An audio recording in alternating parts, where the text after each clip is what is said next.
Alrighty, folks. I am gonna pop over here so you can all see me. Let's jump right on over. Hello, everybody. My name is Voodoo Val, and I am the illustrator and graphic designer working on DesiQuest. And I'm super excited to be here yet again for another little creative stream. I'm going to be doing some illustrating. Ooh, and I can hear myself. There we go. I'm going to be doing a little bit of illustration today, a little bit of project planning, and some graphic design working on the Wanderer's Guide, which I'm very excited about. I think it'll be a hoot and a holler, as my grandmother says, and we're going to dive into it real quick. But first, for those of you who are unfamiliar with me or maybe did not hang out at the last creative stream, I am a dark fantasy illustrator and sci-fi illustrator sometimes, working in Northern California. And this is my website if you guys want to check it out and see some other stuff that I have done. It is a lot of spooky, creepy things, a lot of lightsabers, honestly, and a lot of fun, I hope. So this is kind of the stuff that I usually do. I'm sure that you folks have seen the show, so you've seen my illustrations for the characters, the NPCs, and everything for DesiQuest, and we're going to be injecting a little bit of that into today's live stream and a little extra as well, a little on the, I would say, the UI design front as well, because the Wanderer's Guide is going to be pretty special, I think. We are going to go for a look and style and vibe that kind of gives the effect that you are kind of looking at something that was written by a person who has traveled through Vahar. And they have sort of collected things along their travels. And while we dive into this, my hope is that I can also give you folks a little bit of inspiration, maybe some tips and tricks and techniques for maybe if you're a creative, sort of creating some things for your own campaign, your own games that you play with your buds and your family at home.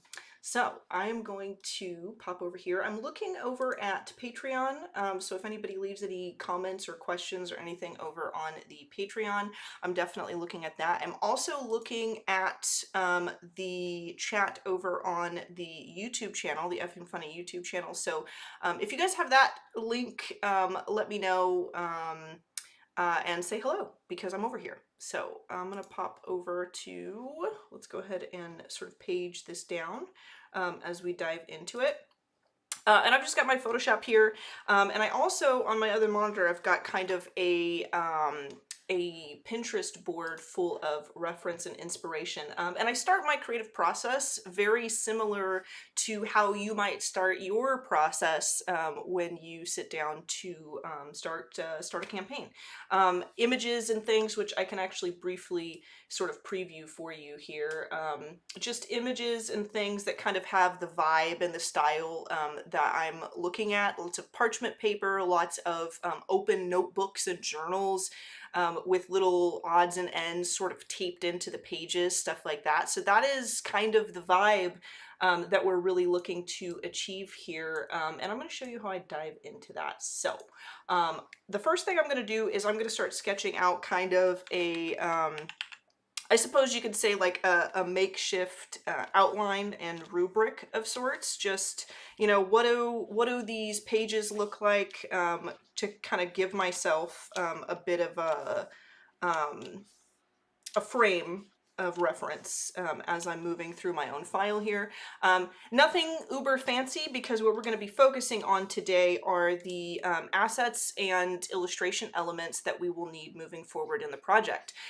We do have a set kind of idea for what we're going to be putting together for the first few pages.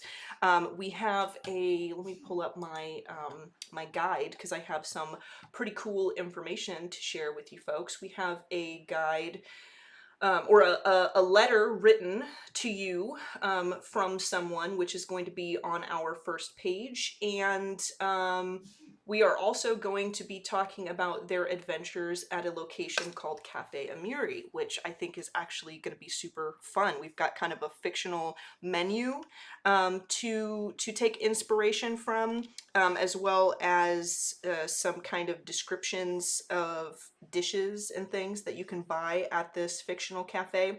And I'm going to kind of decide what, you know, like if you were a tourist going through Vihar, what sorts of things would you collect and take with you on your journey as you make your way through the region, through the landscape? So I'm thinking, you know, something like maybe a receipt from that cafe, maybe a little tag that shows your like the wait staff where you're sitting, if you're, you know, sitting outdoors, something like that. I was thinking maybe I would kind of stain the pages with jelly from some of the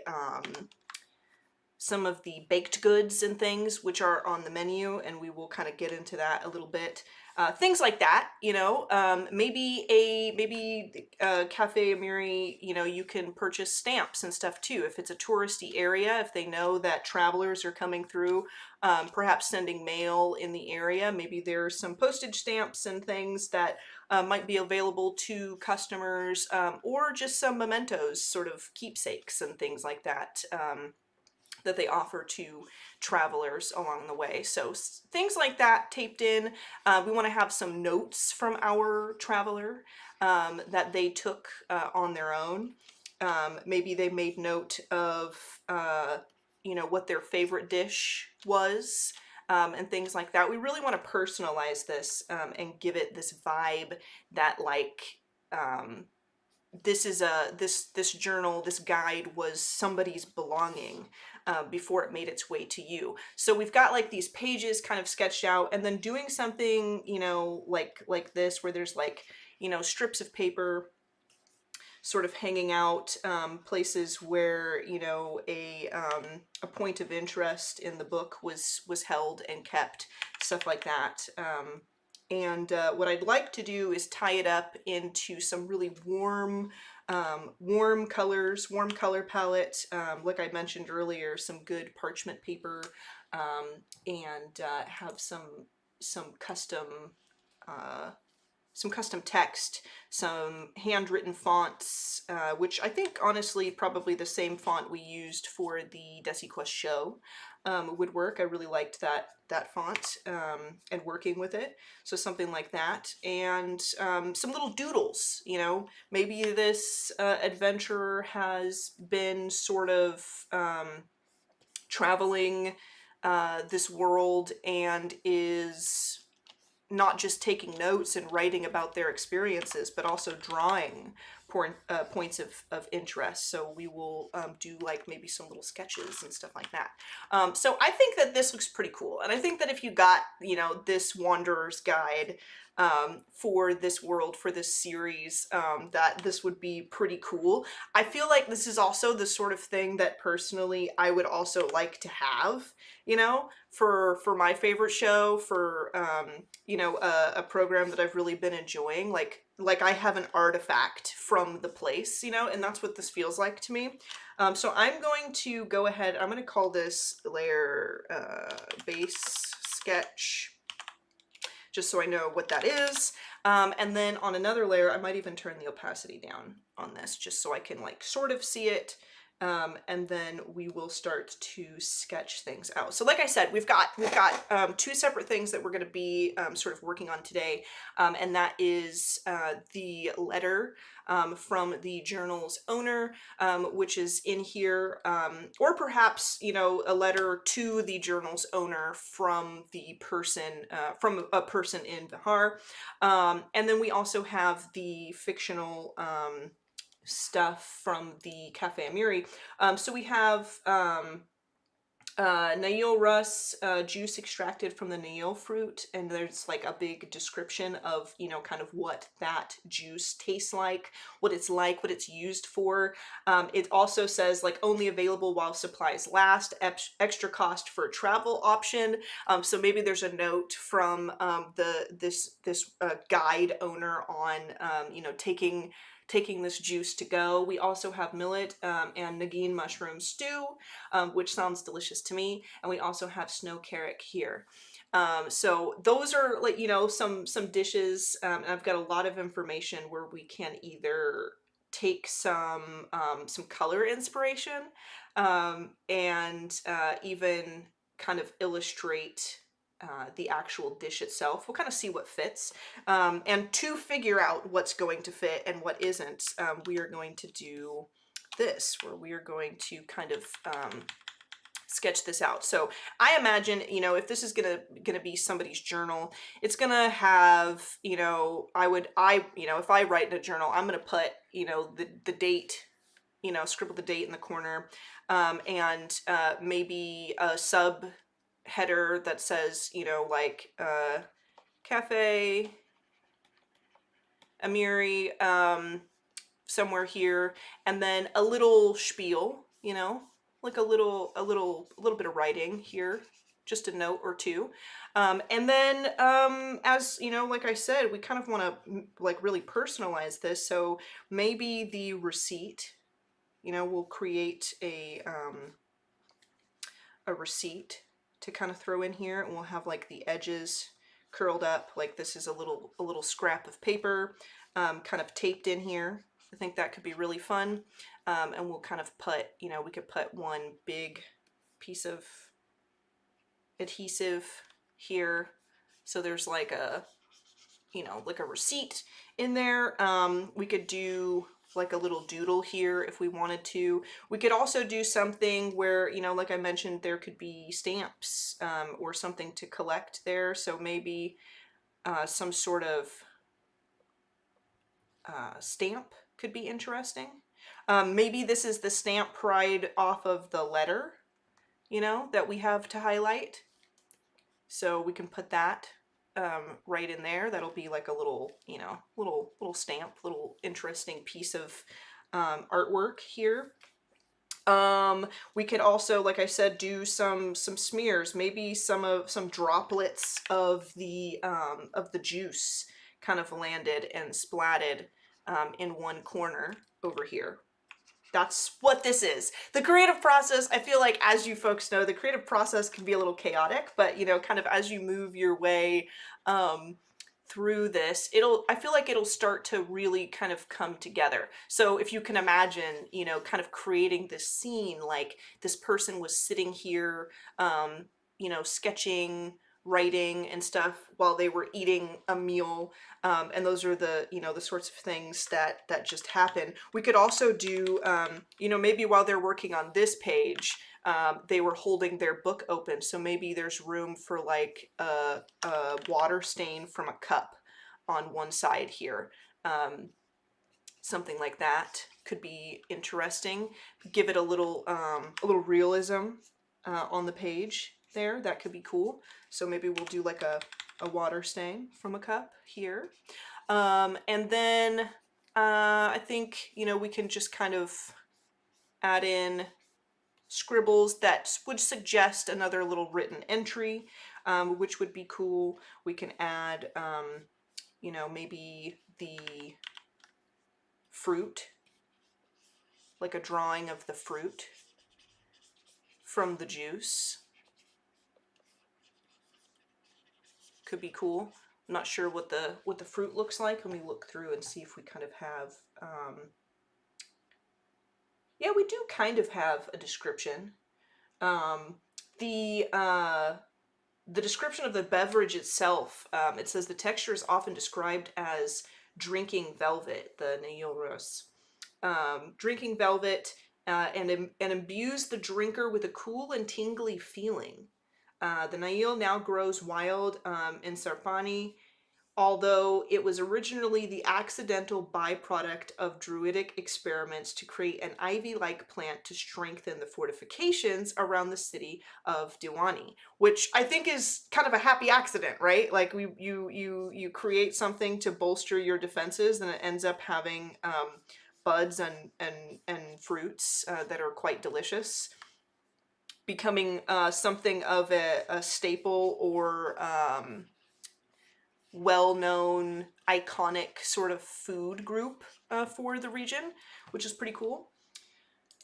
I'm also going to refresh over here. I don't know if anybody has left any comments over on the Patreon, but you guys could also, I'm going to see if I can get the unlisted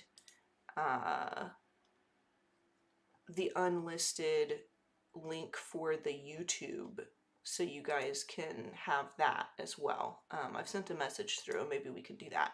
All right. So this is kind of a good layout, I think, for that. And I'm gonna actually kind of make this a little catty corner to kind of let that fruit illustration breathe a little bit, and we'll duplicate it. Oops, not the whole page. We'll kind of grab this. Maybe there's more than one, and I can kind of stagger this. You know, like there's two interesting little stamps here, little points of interest kind of layered over each other. I think that looks pretty cool.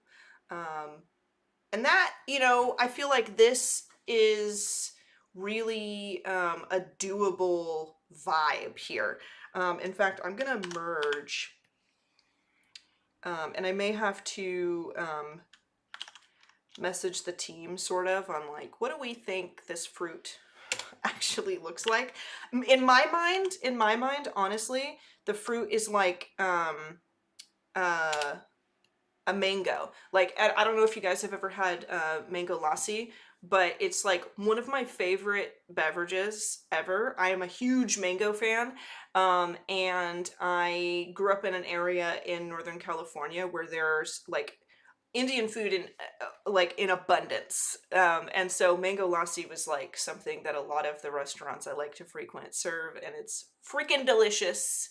And so when the guide said that drinking the juice was like drinking velvet, that's kind of what I thought of like that thick feeling of like drinking a smoothie. But like drinking mango lassi is not exactly like smoothie, because smoothie you can taste like the bits and pieces of the fruit, which sometimes if you order a mango lassi, sometimes that's, you know, what you get. You get bits and pieces of mango, but for the most part it's like this really beautifully pureed puree, really. That's kind of like what it is, and it's freaking good. Super freaking good.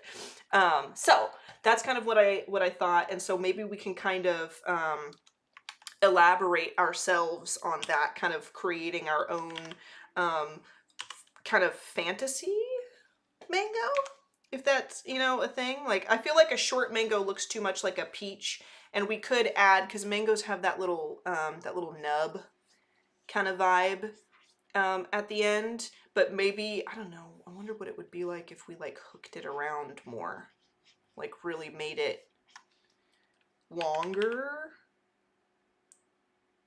give it a little spin, give it a little twirl, you know, something this is, you know, this is something where we can kind of come together, I think, and like elaborate and breathe a little life into it. Going from concept to, you know, like fully fledged, fully realized vibe. I kind of like that in a way. I don't know if it's too weird, but it seems fun, you know. And I was trying to think like, well, if the I think it's, yeah, the nail, if the nail fruit is something that was born of like this druidic experiment to create a kind of creeping vine that would bolster the strength of like the walls surrounding a city, maybe having this interesting like curling element to the fruit as well would kind of play on that. You know what I mean? Like it could possibly be, because it was an accident, like it still has like the characteristics of a creeping vine, but it's also, you know, a fruit. So I was thinking that could be interesting, and maybe like it's not just at the tip of the fruit itself. Maybe there's also some kind of curling, viney nature to where it attaches to the vine itself. Almost like, gosh, it would be like a squash, you know? I think it's squash that have like little curling, you know, little curling, viney type protrusions around the end of a squash. So something like that could be interesting.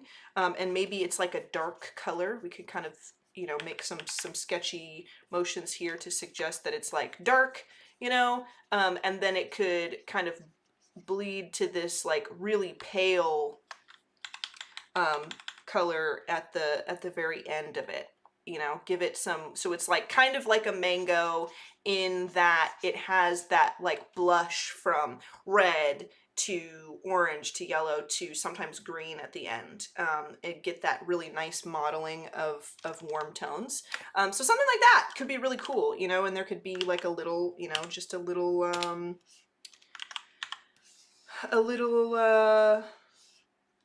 sketch of it in there. In fact, what I'm going to do is I'm going to cut this out because I just kind of like did like a rough painting sketch of it right there. So I'm going to go ahead and select that and layer via cut to put it on its own layer. So now it's kind of by itself. And then we still have our sketch underneath here. And I'm going to do the same thing that we did with the background where I kind of turn it on a lower opacity. And we are going to start to kind of hammer out some of these bigger ideas.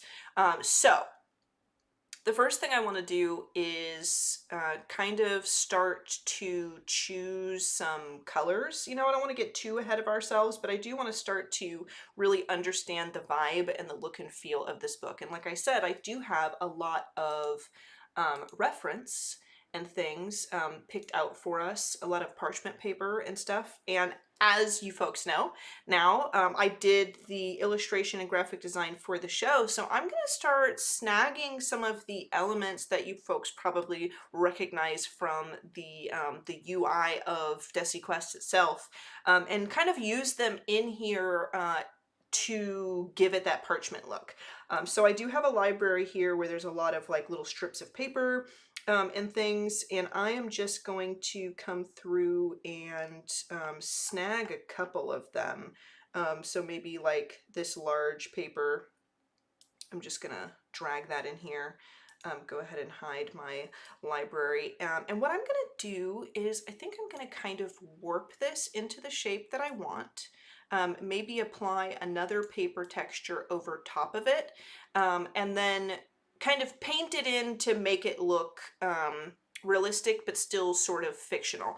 It's something that I did a lot for the branding in the show, which I had a great deal of fun messing with, and this is how I'm going to do that. So I'm going to right click this and I'm going to say warp. If you're a Photoshop person, then you have probably used some of these tools, but if not, and you think that maybe this is something you might like to get into, because maybe you can do some cool design for your own campaigns at home, this is a really great way to sort of incorporate and sort of warp and move around a lot of different elements without like drastically altering the shape. If you folks have ever done any designing and you're new to that sort of thing, warping stuff around sometimes can make things look super distorted. But using the warp like this and like kind of grabbing around on this grid can work wonders to kind of create a page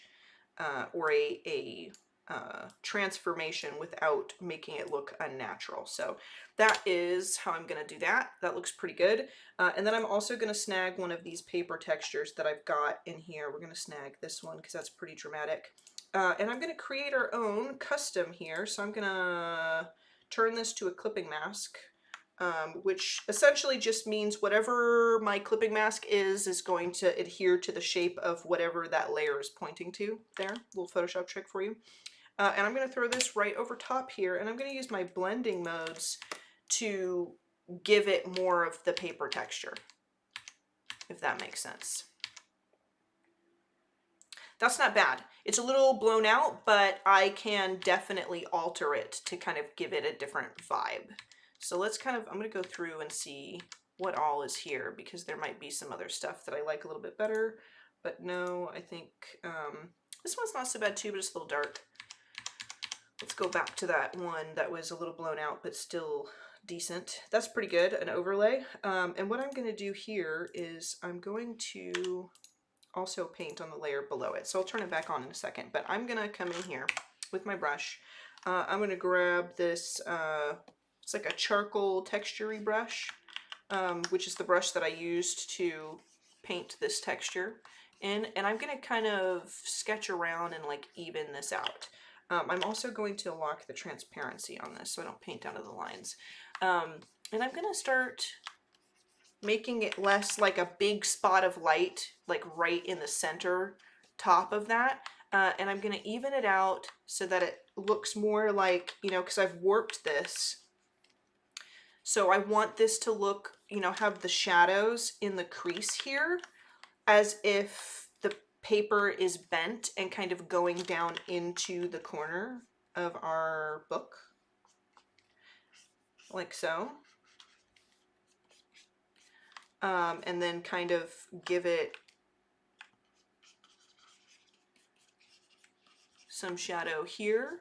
But the broadest point of the page, which is available to us, will be the most, you know, sort of in the light, in the obvious view. We want to highlight the open space on this page, not just up at the top there. So this kind of evens it out very nicely. I'm gonna bring that light right up to the tippy top of that page, and then maybe shadow it just slightly down here, but not so dramatic as before, because that looks pretty darn good. And then I'm going to throw that texture back on top of it, and we are also going to turn the fill down. So it has that paper texture, but it looks like an open page, and has, you know, very subtle textures. We could even come in and, if I go image adjustment, contrast, brightness, contrast, we can kind of bring that contrasting vibe in. Let me do like, yeah. So it's like not so dark, where I'm kind of just bringing the creases and texture into the piece, and the changing the brightness and the contrast to not have it be so bold and like boom in your face. And I think that looks pretty darn good. So let's go ahead and say okay. And I'm going to group all of these, and I'm going to call this page. I'm going to make that caps. Page. Boom. I'm going to bring this down below my sketch, actually, so I can really see it, kind of. It looks pretty good. Maybe we'll put it under just the sketch for the page itself. And I'm also going to duplicate this and flip it around. Now, I do fully intend to make it its own unique page. You know, we won't literally make it like a copy duplication, because I want a little more personality than that in the piece. But for now, for the sake of like really having the piece look, you know,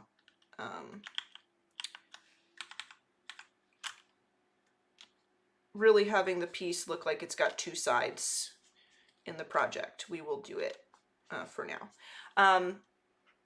All right. Not looking bad. I'm gonna hide this. I'm gonna hide this because we've got this going on pretty well. I'm gonna group those and call those pages. If I can spell pages right. And underneath, let's go ahead and, you know what I think I need? I've got like a good parchment thing going on here, and that's cool and all, but what I really need is like a color palette. So here's what we're gonna do.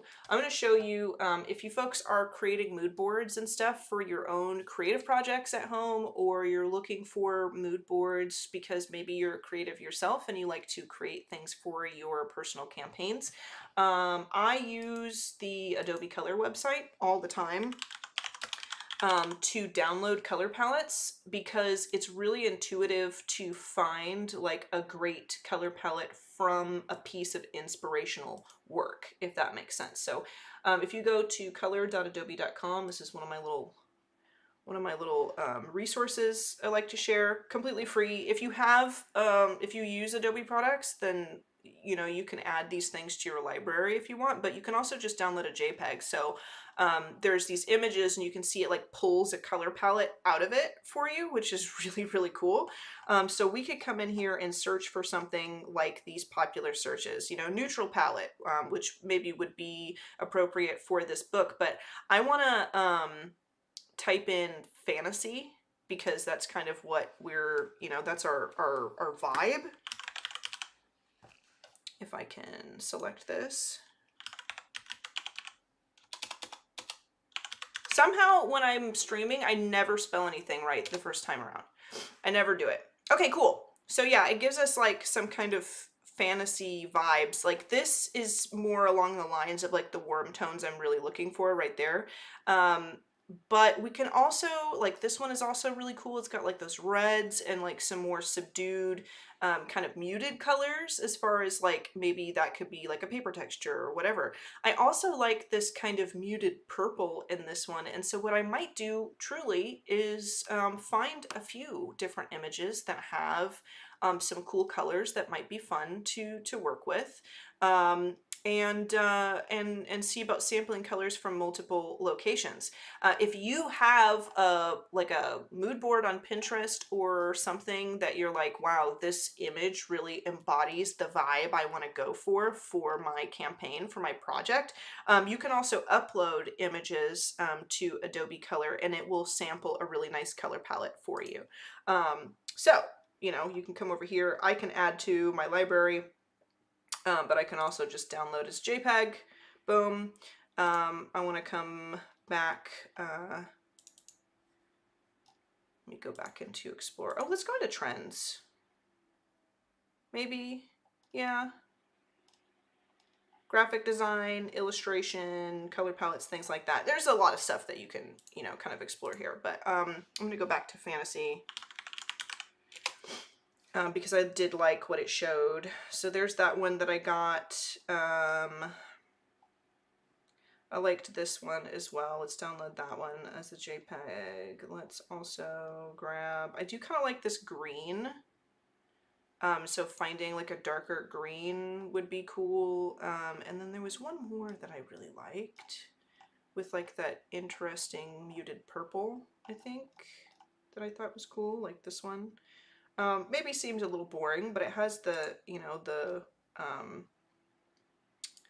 warmth that I really like. So now that I have those, I'm going to snag those and I'm going to drag them in here. And let's go ahead and add them. And I will bring them up front and transform them all. So you can see literally it gave us like the hex codes from the image and all that good stuff. And I'm just going to transform these and kind of align them up at the top so that I can peek at them whenever I need. Let's go ahead and I'm gonna kind of spread these out.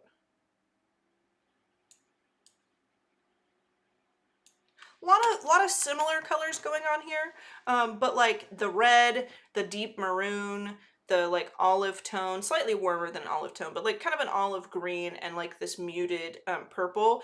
These things in my mind can become a lot of different elements. So like that purple could become like a darker version of itself, and that could be like the color of the ink that we use if we don't want to use like a straight black. It could also become maybe the color of, you know, a stamp.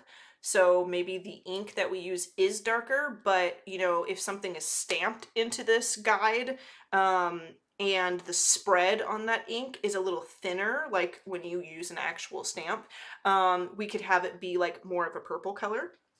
Something like that is kind of what I am going for. And let's go ahead and test it out. So I'm gonna snag like this darker brown color, and we're gonna see how we can start to use these. I'll group all of these, we'll call this colors, because sometimes I'm gonna wanna hide this. And I'm going to very quickly, and underneath our pages, I'm going to kind of, oops, did I snag the right color? Yeah. Oh, it's because I sketched that right on our sketch layer, which we don't want to do. We want to make a new layer. Okay. I want to put, you know, like this dark color here to suggest that there are more pages underneath, you know, just give it a little something. There's more stuff back here. And then briefly, without being too terribly precious with all of this, I am going to grab, maybe we'll grab that dark purple, because I do like that purple. I'm biased though, because purple's my favorite color. But maybe we'll grab that and we'll kind of throw that color back there just to really put us in a scene here, which, you know, would be nice. I'm also going to make this much smaller because I really don't need to see the hex codes on that. I just need to see the colors so I can, you know, color drop that. Okay. Cool beans. Let's go ahead and turn these back on and start building this out. So we definitely want a receipt. I'm going to slowly build out like a possible receipt. There's also, you know, like I'm working on this as like 2 separate pages, but there's also like a way that I can do this where it's like we design 1 page at a time. But I'm going to go ahead, well, this is what we started with, so I'll just go ahead and keep going on this. But for future, because we'll do live streams more often, showing this process. I could also, joining late, I'm sure you already answered, but how did you pick your color palette? Oh yeah, so I went to Adobe Color and I typed in some really cool, I typed in fantasy, just to kind of give me some fantasy illustrations and things, fantasy images. And you can see it kind of samples colors as you go, like from the images that you either upload or that you find from other people. And so I snagged some colors from like this image and that dragon image that I thought, you know, could be really cool for the guide. And I brought them into my Photoshop. So I'm digging that. What we've done so far, just a quick recap for anybody who is diving into this. What I've done is, like, here is my little color palette up here. I've done a very rough sketch of, you know, the possibility for a layout for this guide. And let me kind of bring more of my sketch pages up here, because I've kind of created this, you know, like we've painted and created a little texture, a little parchment texture for like the open pages. And I also like keep in mind the end product of this could be different than, you know, the first iteration of this. Like I have this one where it like looks like a book open on a surface on a table, but the final one, you know, we could, in effort to give ourselves a little more room, we could instead just have the full page be like the piece of parchment. But the general idea is that you would be opening this up to reveal the journal, the Wanderer's Journal, the Wanderer's Guide, created by somebody who is traveling through Vihar. And like I mentioned earlier, we do have reference and notes to add, first and foremost, a page that can house a letter from someone, which I have to kind of paste in here. Whether we get to it today or the next stream will remain to be seen. But the most important, I think, is the page that is discussing Cafe Amiri, which is a place that our wanderer has gone to. And so what sort of things would a person sort of pick up, you know, at Cafe Amiri?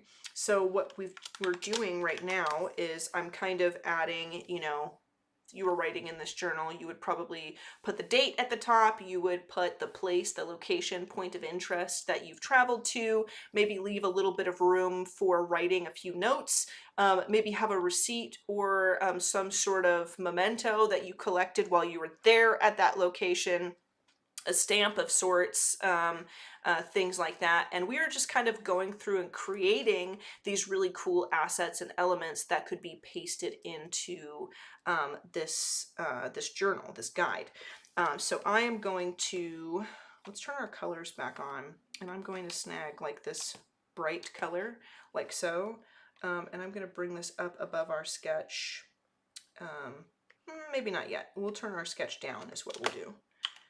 Because I want to be able to see like my ideas through here, but I don't want to be overwhelmed and bombarded. This is, honestly, it looks better with the sketch lower so that we can really start to visualize the future of this.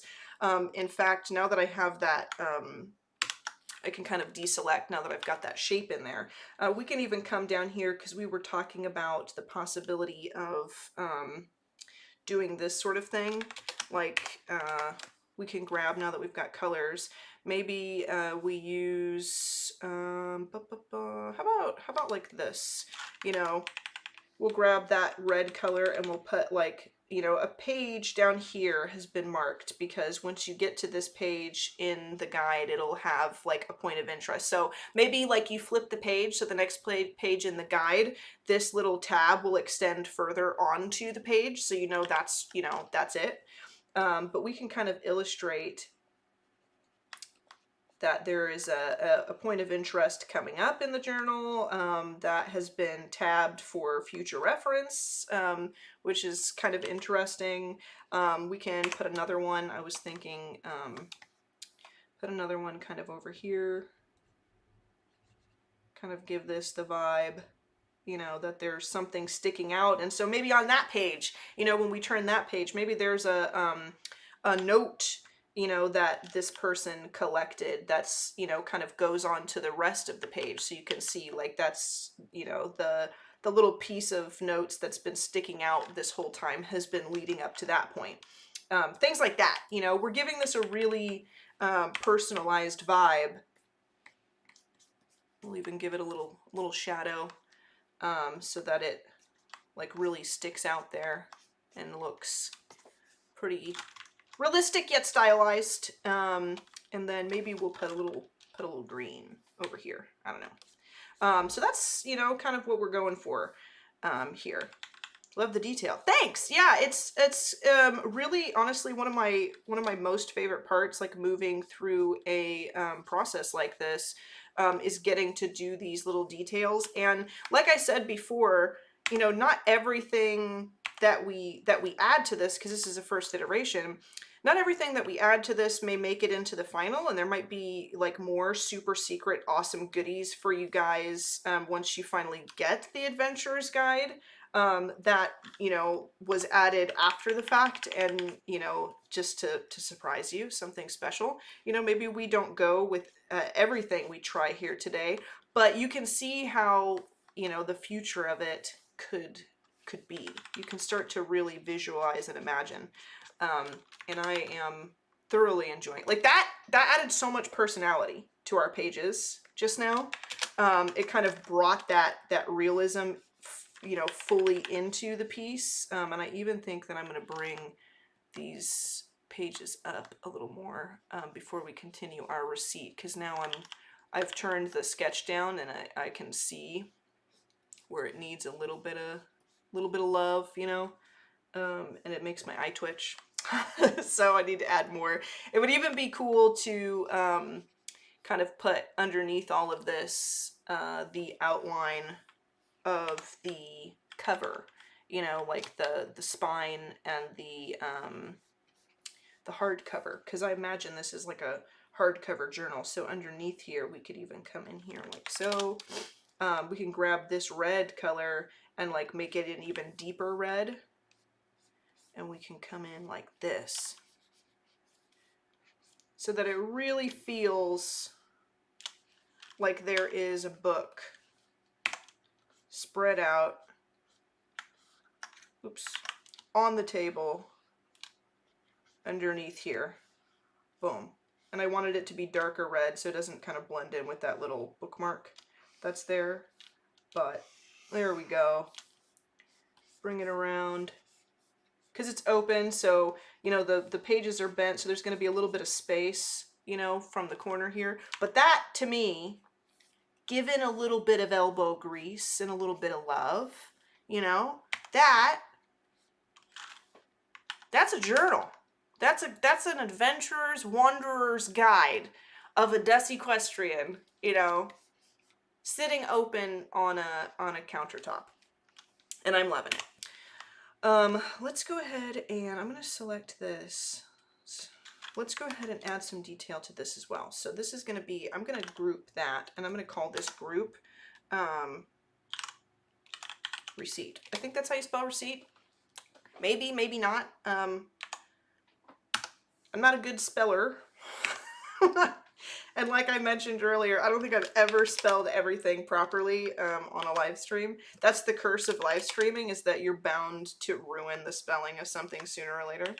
But we are going to go ahead and, first of all, we are going to kind of scribble this. We're going to give this some depth and dimension. We're going to make this look like this is really taped into this book. And then afterwards, when we need to add in some of the information from Cafe Amiri, we will place it in such a way that it looks like it's kind of bent on this strip of paper. Oh, I didn't spell it right. Receipt is what I spelled. Okay, there we go. Receipt. And if that's not spelled right, you blame the YouTube chat. Also, I assume, I'm making the assumption that you are Sandeep in the chat. Is that true, Sandeep? Is it you? Do I have mind powers?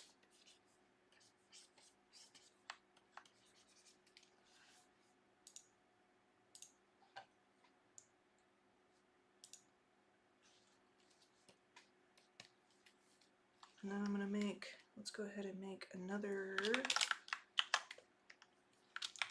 layer, and I'm gonna grab this bright color, and we're gonna now make the fold. Oh, it's in it, okay.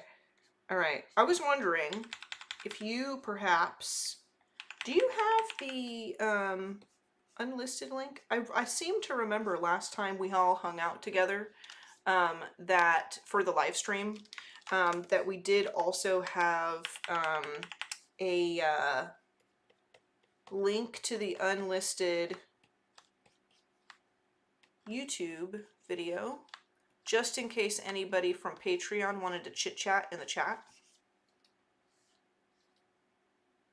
So the details that I have for Cafe Amiri are, I've got a tagline for the cafe, and I've got the descriptions of 3 separate dishes and things, so that I can kind of create a page or two that shows off some information about the food and like really personalize it. So I have information of for the Nail Rus, the millet and Nagin mushroom soup, and the snow carrot here. And the Nail really reminds me, it says that it's a juice, a beverage that is often described as drinking velvet, and to me that sounded, I was saying earlier, sounds like a mango lassi to me, which is one of my favorite treats, because that's like that, you know, that texture, that vibe. It's like a mango puree with cream, kind of. I think it has cream in it, doesn't it? Correct me if I'm wrong. I'm pretty sure like a mango lassi has cream in it also. And sometimes you get like little bits of mango in it, and sometimes you just get like, it's just like super, super smooth, like kind of puree vibe. And that's, to me, that's like drinking velvet. And so I was like, oh, I can taste this. I know it's fictional and I know it's part of this, this world, but like that is, speaking to me for sure. So we're going to put like a little scrap of paper taped in here. And let's go ahead and turn our sketch down a little bit. Because that's what that looks like. That's starting to look like a little scrap. And then we would also, I would say, we would also, if we close this, let's put this in the group. If we close this underneath, we should also take some of this dark color and let's pull it out from the background. I'm gonna, you know, kind of do this very harshly at first. Yogurt, water, spices, lassi recipe. Okay, all right. I'm gonna kind of pull this out, and then we're gonna blur it. I wonder if I should use. We're not gonna smudge it like that. We're going to, let's hide that. Let's do this again. I'm gonna use, yeah, like a soft pressure opacity. The flows turn down. Yeah, there we go. Ah, yeah. So we're gonna like really feather the shadow right there. I feel like that should be warmer though. I feel like it should be a dark color, but warmer. So we're gonna saturate that a little more, and I'm gonna bring this up. Let's go ahead and turn our sketch off for the time being. Let's zoom in here. So it's going to be the shadow is going to be sharper where the paper is closer to the page. But then as this corner gets lifted up, we're going to have it kind of encroach upon the rest of the page a little wider, make it a little more feathered because there's more space between the lifted portion of that than not. Same with here. And we're going to give this a little air of realism. Like that. We're going to bring that whole side up, and then it's going to be very sharp here. Not sharp, you know, because we are using a feathered brush.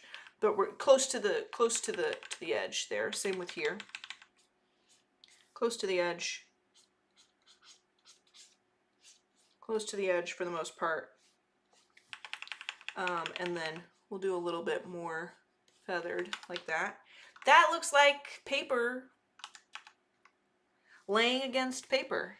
And the papers are two different colors, so they're like, you know, paper that came from two different locations, pretty much. Oh, you did send the unlisted link. Okay, I wasn't sure. All right.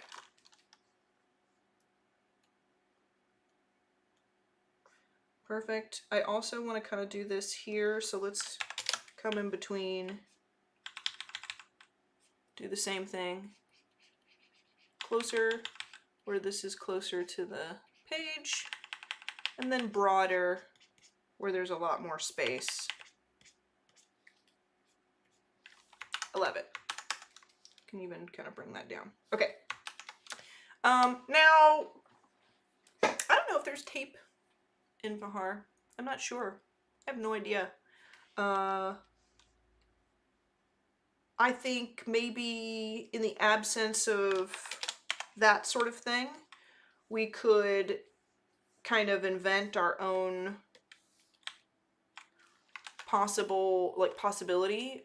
Maybe there is a pin of sorts kind of through the paper.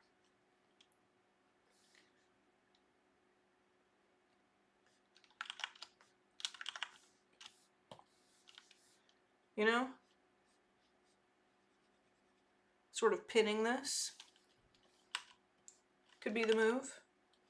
There's tape. Oh, perfect. There's tape. Hooray! There's tape.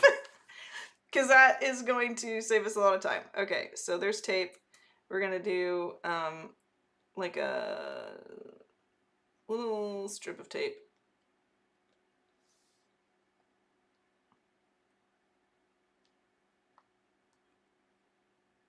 Boom. And then similar process. Let's go ahead and I'm gonna grab from our colors, I'm gonna grab like this bright white color, maybe a little less saturated. And we're gonna play with some transparency here. Gonna do a little of that. Maybe give it like a tinge kind of,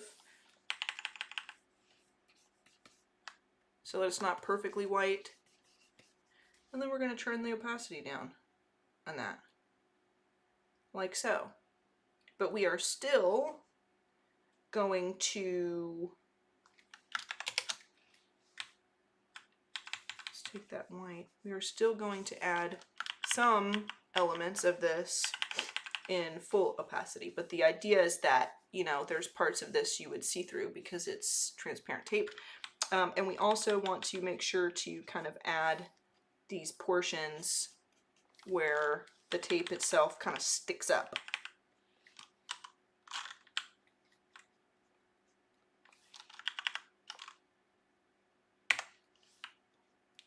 You know, there's a little bit of dimension. Not much really, because it's very thin. But this is the vibe. We could even turn that down on a lower opacity just to give it a little more. And do one more here. And then come in with some thinner stripes. Ah, yes.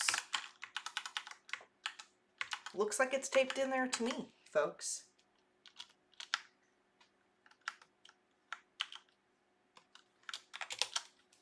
Let's grab our shadow.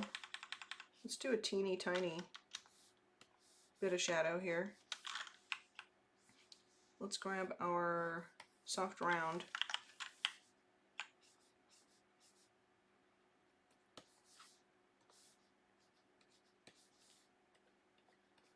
I don't want it to be too crazy because it's transparent after all, you know.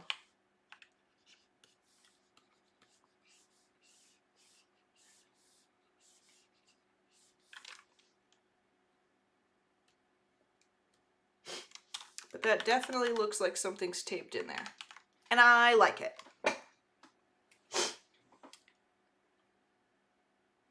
There's an Advanced Engineering Society, and they definitely have thought of tape. Perfect. That is my favorite. All right, so we have the receipt.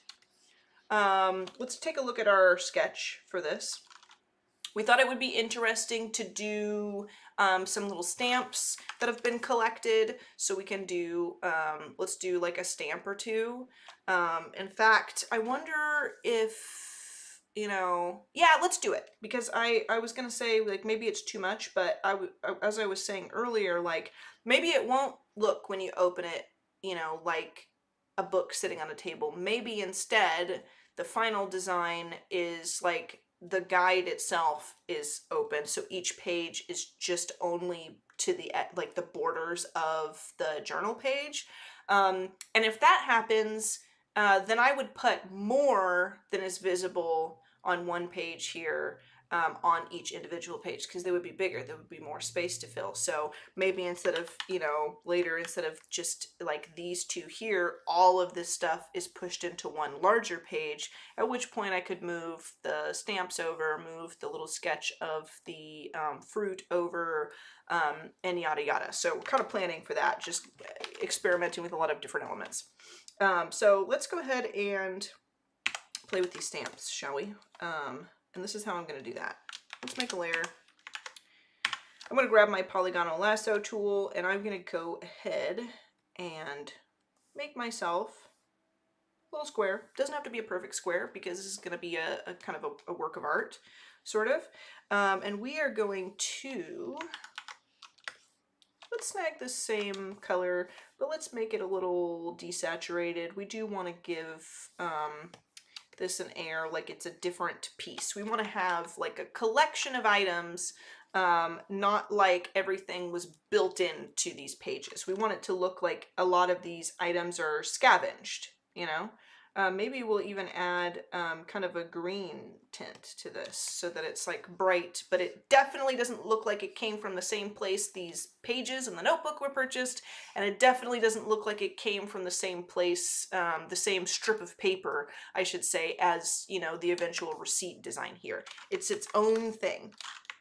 And what I'm going to do is deselect, and I'm going to take my lasso tool, and I'm going to start just cutting out little half moons, because if this is going to be a stamp, I think it would be cute if we went for like a classic stamp vibe with all the little edges cut out. Know what I'm saying? Could be very cool. Let's go ahead and cut that out. I think that these top ones need a little more TLC there. Boom. Little stamp. And then similar to how we kind of worked on this, we're going to start creating this asset with clipping masks so that we can give it a little more realism. Semi-realism really is the vibe here. And I would say that semi-realism is probably a great way to describe my body of work as a whole, is that it's like, you know what it is. It's not up for interpretation at all, but it's not photoreal, right? It's definitely not photoreal. Thanks. I'm glad you think so. I think that it's a style that I really prefer, honestly, because we can reference real life, but also get away with a lot of our own ideas, right? Like we really can elaborate in our own way and make it ours without breaking the rules too much. So there's like, you know, just giving it a little bit of depth there. We'll make another layer here, and I'm going to come in also with my polygonal lasso tool, and I'm going to kind of create this funky little shape. Boom. For our stamp image. And let's go ahead and grab, let's grab that green that I liked from our colors. Let's grab that green. Also makes it very accessible for the audience. Yeah, right? And I think too that like as a creative, I sometimes find myself like worrying too much about like the nitty-gritty details. And maybe if you're like, you know, maybe if you're a dungeon master and you're working through all the different, you know, elements that you want your campaign to have for your players and friends and family and stuff, there is like an amount of like serious thought and things that needs to be present. If you're an illustrator, if you're somebody who's animating, like any kind of like creative sort of thing, I tend to overthink stuff, and sometimes I have to remind myself that, you know, I'm working in a magical space, and things are up to interpretation a lot of the time, and try to take very serious things not as seriously as I was before. I do have to step back a little bit and like reminding myself, like, you're not trying to paint this like a photo, Val, you know, like Dungeon Masters, you're not trying to write a novel. You still have to leave room for exploration and adventure, you know, like if you are somebody who likes to create little elements like this, you know, for your own campaign, and have like little peripherals with your piece, you know, these things don't have to be so perfect that they are grounded in, you know, perfect fact. I think that you can get away with quite a lot of magic, don't you? let's go ahead. I'm gonna try not to be, like I said, I'm taking my own advice here. I can't believe it. What? Practicing what you preach, Val? That's wild. I'm gonna try my best not to be too precious with this, and I'm just gonna, like, maybe this looks like a mountain, and some kind of sun. You know, maybe that's what that looks like. Maybe that's good enough. I think so. I think that that's what it'll say. And also keep in mind that sometimes the tiny details, if you leave them up to interpretation, other people can kind of make of it what they will. Like that looks to me like a little grassy area with a sun, but maybe somebody else would prefer that it's just like an interesting design. And if you don't take it too far, then two different people can have two separate ideas about what you presented to them and like them both, you know? So there is one little stamp. Let's go ahead and group those. Sometimes I name my layers, sometimes I don't. Sometimes I caps lock it, sometimes I don't. That is the sort of glory of being an artist, is that I also can do what I want, but that doesn't mean it's the right thing every time. Okay, let's go ahead and grab our soft round brush, and we're gonna do the same thing that we did with the receipt over here. We're gonna take this dark shade here, and we are going to apply this to make it look like this is popping off the page. And we're gonna put this shadow very, very close to the very, very edge here, until it pulls away a little more from the edge, you know. Same with this. We'll put that shadow very, very close.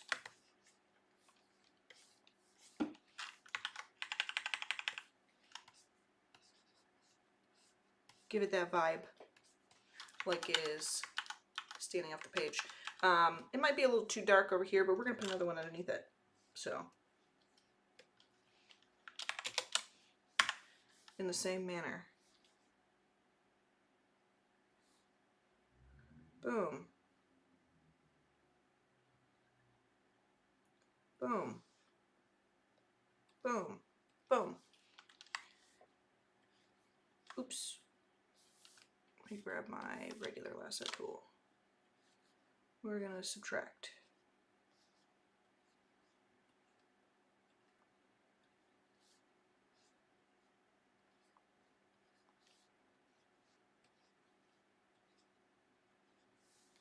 Boom. There's another stamp. Let's grab this color again. Grab our little, there we go, we'll use this one. We're gonna put that underneath. I've already got that shadow in there, so I really can kind of get away with not having to do that all over again, which is cool. Let's deselect. I think we're gonna make this one like a reddish color to kind of contrast with that green.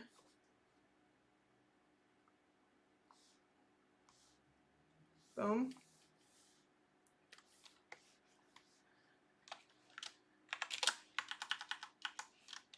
Let's grab our red color that we used down here.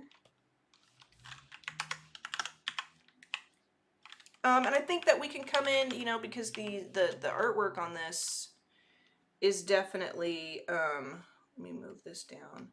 The artwork on this is definitely, you know, like I said, up to interpretation, but we can also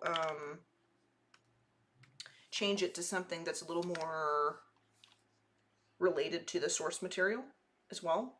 It's also something that we can do, is we can come in later and choose a little bit. Let's grab this saturated color and add just a little more color to our red here. Yeah, we can, you know, we can always come in and elaborate if we want. Maybe if these are like also kind of sort of placeholders, I'll be a little funny.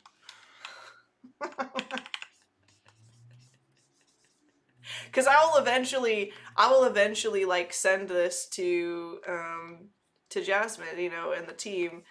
So maybe we're gonna be cheeky here, because I'll be like, "What do you want on the stamps?" And they'll open it, and we'll have a little a little Tatooine action going.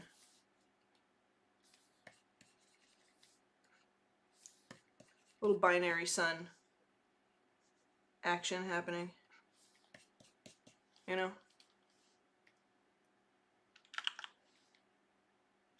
Oh, I probably should have done that on a different layer. Let's do that. Yeah, let's do it on a different layer.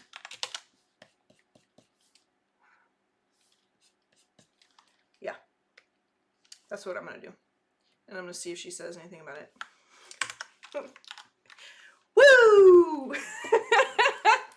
Shh, don't tell anybody. Don't tell anybody. Okay. I'm just going to casually slip it to her and be like, so, what do you want on the, what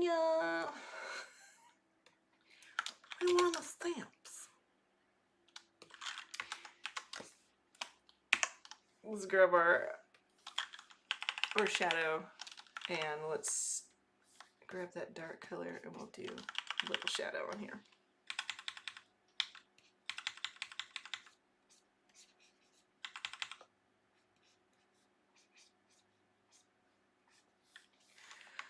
Cool.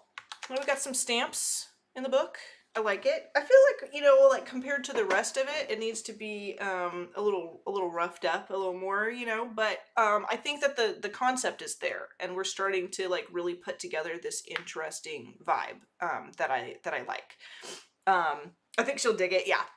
I think she will too. I don't know that we could leave it that way, but I think that, you know, during the feedback phase, she'll be like, what is that, Val? And I'll be like, I don't know. What is it? All right, so we got some stamps collected. We've got our receipt. I think we're gonna do some, let's do like some placeholder text for now. I'm almost wondering if like the dramatic curve of our pages is unnecessary. And what I mean by that is like, I didn't have them as curve, it kind of sketched that in there. And now I'm thinking maybe we don't need that curve because as I put the text on there, that dramatic arc doesn't really lend itself to straight text. So let's go ahead and remove that curve. I'm actually going to grab the stamps and bump them up because I kind of like this idea of that also breaking the border of the page, which is quite interesting design-wise. Similar to how all these other little scraps of paper are kind of showing through.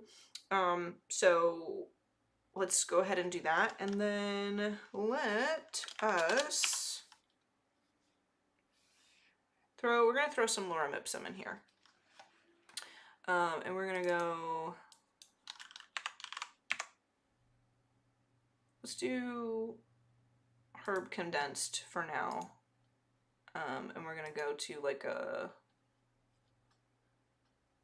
16 point. And I literally, I'm going to use the lorem ipsum and I'm going to copy paste this a few times because we don't, like I have text that we want to put in here, but I want to see how text works in the space. It does not have to be all that in the bag of chips right this moment. It really doesn't.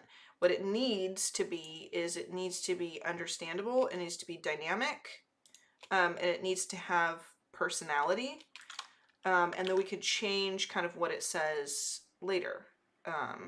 So we can throw that in there. Maybe there's a little bit of sketch, a little sketchy sketch. Still with that bend in the page, I think that we either lessen the bend or we warp the text itself, which perhaps, you know, both of those are an option design-wise. I think it could be interesting instead of like just dropping random text in here that we do like, you know, handwritten font from an angle, which that means my handwriting from an angle, but like stylized as like kind of an illustration type deal that gives a little more oomph to this. Or we could do this vibe right here. So instead of the larger arch, oops, let's not, we don't have to do all that work. Let's go ahead and do this. Instead of that larger arch with the pages, we can go like this. Let me grab this. I'm going to convert this to a smart object. And I am going to kind of warp it into place. So let's go ahead and do kind of what we did before. And I'm just going to lessen the bend. That's what we're gonna do. Yeah, yeah.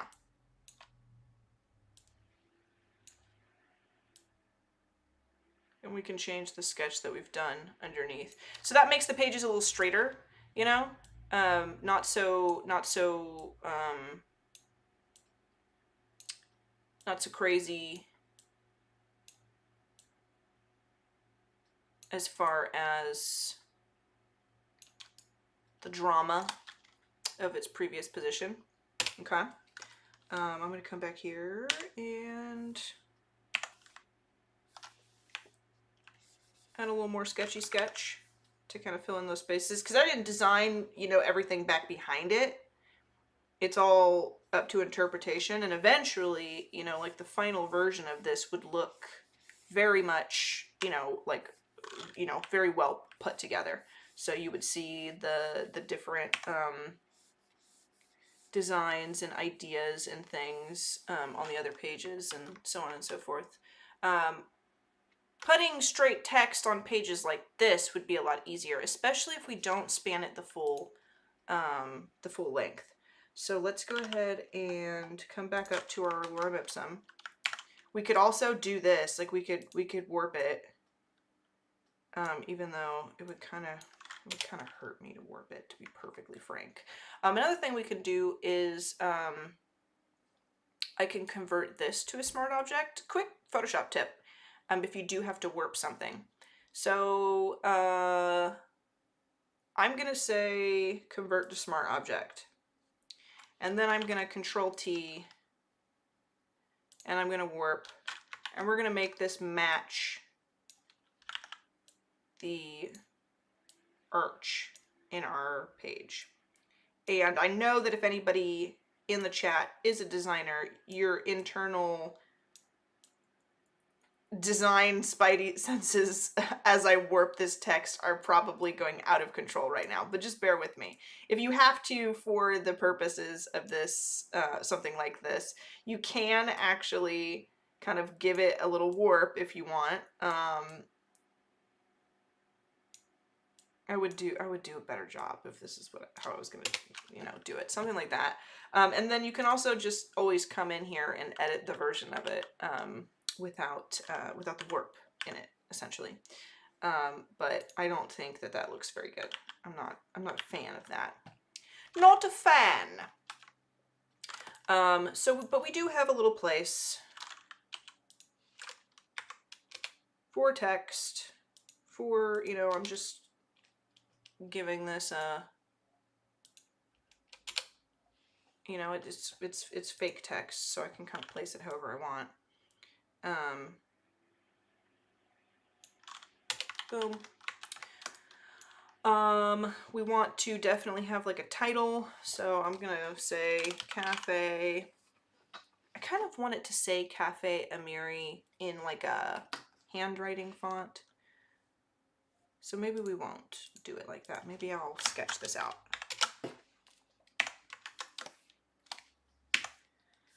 Let's grab like this Blocko brush. Not sure if this is going to be the vibe we want, but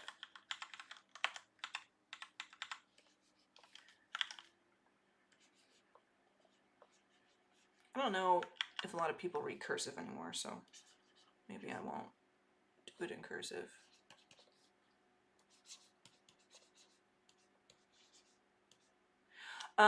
And it doesn't have to be exactly this. Let's go ahead and make that a smart object too. It doesn't have to be exactly this, but like to that effect, we can put that in there just for now.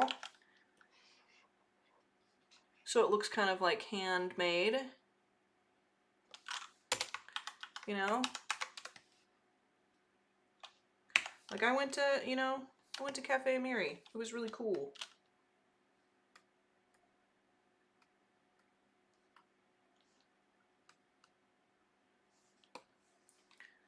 That didn't go on the same thing there. Oh yeah, because I made it a smart object. Boom. Cafe Amiri. On this receipt, let's just go ahead and kind of create for ourselves a little idea of what the receipt will entail.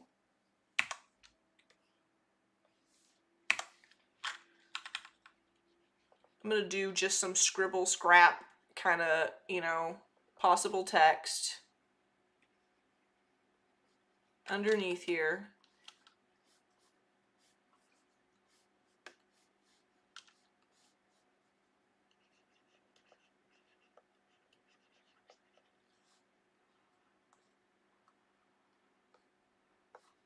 So there's something.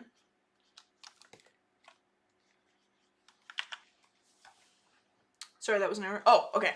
I was like, what is happening? So this is a possibility for what could be, you know, just there's something, there's lines of text on this. If you know, maybe somebody drew the, we had like the drawing of the fruit over here, but maybe there's something else. Maybe there's like, gosh, I don't know. What's another thing you might take from a cafe if you saw it? Maybe there's like some kind of baked treat that, you know, was sketched in here. We don't have baked treats on the fictional menu yet, but we do have some other things which we can incorporate. But just as an idea, like there's something. Ta-da! That they Googled, that they doodled.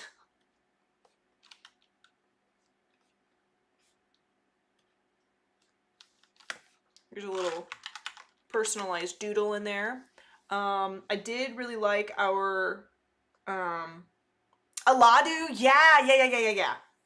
You're a genius. Yeah, let's make this a bowl because I kind of like this sketch, but let's make this. Why did I not think of that? Of course it should be Aladu. So let's make this a bowl. Or maybe Aladu would be, you know, kind of served on a plate, but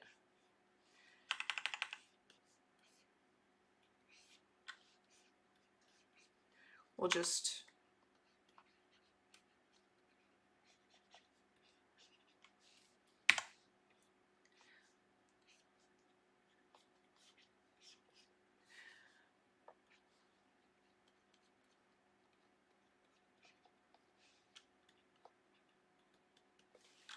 a little spice on top.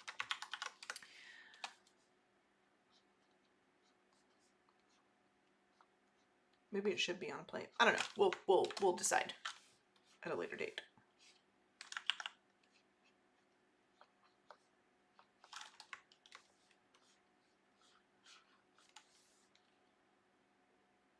Yeah, all about the artist's mind whose book this is.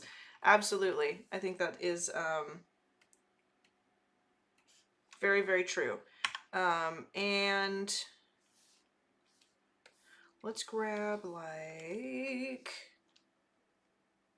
let's layer view cut, because I kind of want this to be like a little bit more in perspective just to give it some intrigue. So let's try to spice it up just slightly. I just really liked my little biscuit drawing, but I don't want to sacrifice the possibility of what this could look like simply because I like the drawing. So we'll do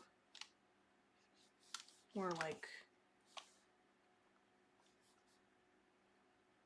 and I'll transform this in a second to kind of bring the illustration to the edge.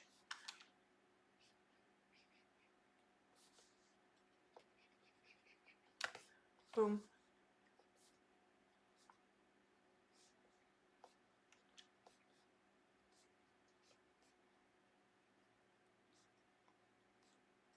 because I think it probably should be on a plate. So let's go ahead and hide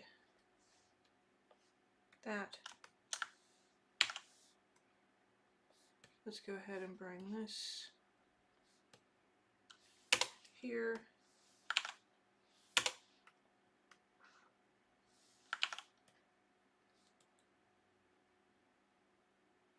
Bring that down. And if this is a sketch, then we're not really going to add a lot of, you know, detail to it, because this is, you know, something that somebody drew in here.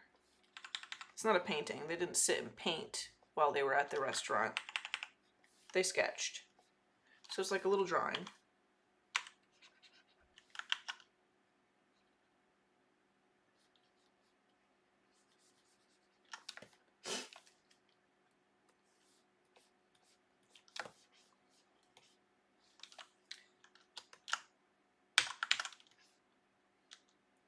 Maybe we will make it disappear underneath the receipt too, like the corner of it could disappear. So let's actually put this underneath.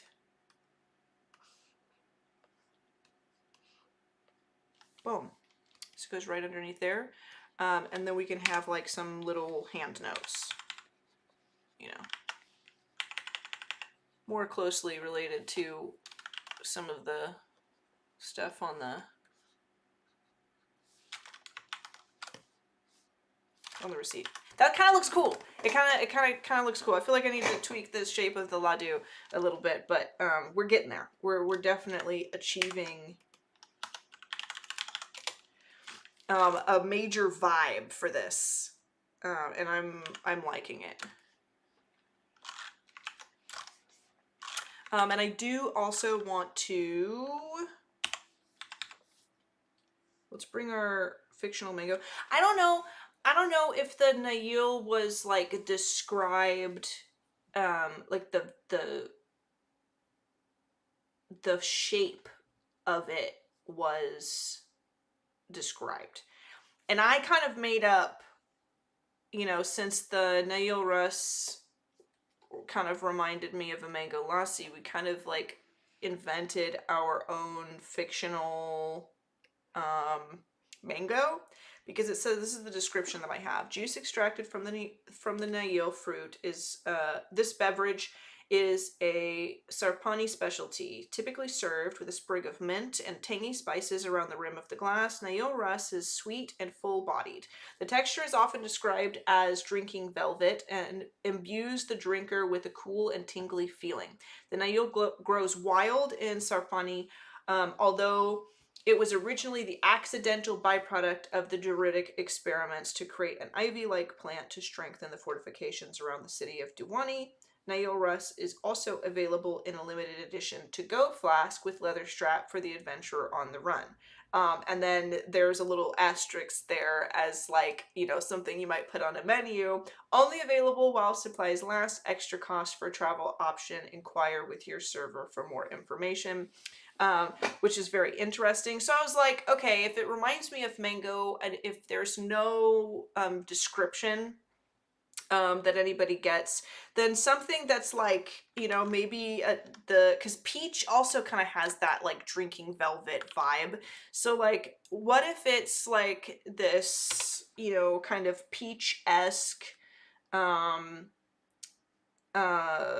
mango type thing that has like, if it was the accidental byproduct of like creating this creeping ivy, maybe it still has like this this vibe, you know, like this ivy-esque tip to it, you know, like the fruit itself ends up sort of twirling around because it still has that that echo of it. I don't know, you know, if I get to invent it, we'll see. I'll talk and see if it was like really described, and if not, if we get to kind of make up our own thing, then maybe that's something that we could do. Give it that creeping vine, you know, thing, since that's kind of like similar to what it came from. Feels like the perfect drink to watch the sunset over the water. Absolutely. Soprani is kind of like a beach town, beach port town, I guess. Is mango like tropical? I actually don't know that. I have no idea. It seems like warm, like fruit from a warm place. You know, you know, I don't actually know where mango is from specifically or originally. Maybe I should know that, considering how many of them I eat all the time. But I was thinking this kind of, I don't really want that to look like an earthworm, but if I paint that up, like maybe later on, more time was spent in the journal kind of illustrating this nail,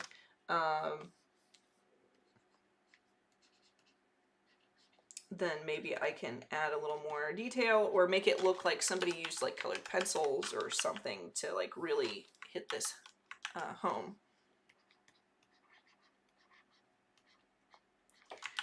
Then I can add a little bit more, but that's where that would go. And then we'll have another little place to put some extra text, which would be kind of right here at the bottom.